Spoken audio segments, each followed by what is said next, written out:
नमस्कार सांगमाने जय जगन्नाथ। कौन आपण मानक भी कच्चा कदली खाइबा को भल लगुनि ताहले कदली रे एई आइटमटा थरे निहाती ट्राई करंतु, देखिबे बहुत भल लागिबो। तो सेइति पई प्रथमे एटी कदली को नहीं तार गंडी आ मुंड को भल भाव में काटी नबा। तापर ताको मझिर गोटे कट लगे ता चुप्पा को भल भाव में छड़े नबा। देखंतु एमती पूरा सफा सफा करी छड़े नबा।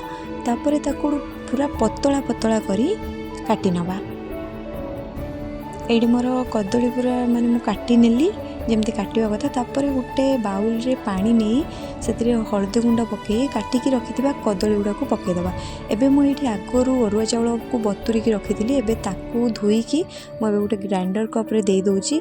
एबे अल्प टिके जीरा, दुईटा सुखिला लंका, अल्प टिके अदा, अल्प टिके हलदी, अल्प टिके लुण, अल्प टिके लंका गुंड आउ किछिटा रसुण को दे आ सेतिर टिके पानी दे ताकू भल भाबरे गोटे पेस्ट बनै नबा।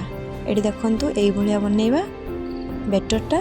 तो ये कड़े रे तेल दे तेल गरम होला परे से बेटर रे काटिकी रखिथिबा कदली गुड़ा को भल भाव में बुड़ेकी ता देहरे माने गोटे पटिंग दे दबा।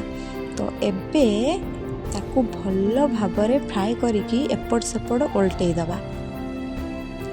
एडी देखंतु मोर गोटे साइड ब्राउन ब्राउन हो जाइए। तापर मु आउ गोटे साइड को ताकू ओलटै दूची। आउ गोटे साइड भी मोर एडी हो गलानी।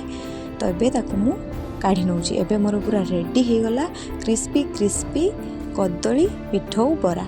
तो मु तो चली भात सहित खाइबा पई। तो आपण भी निहाती थरे ट्राई करंतु। वीडियो भल लागले निहाती सब्सक्राइब करंतु।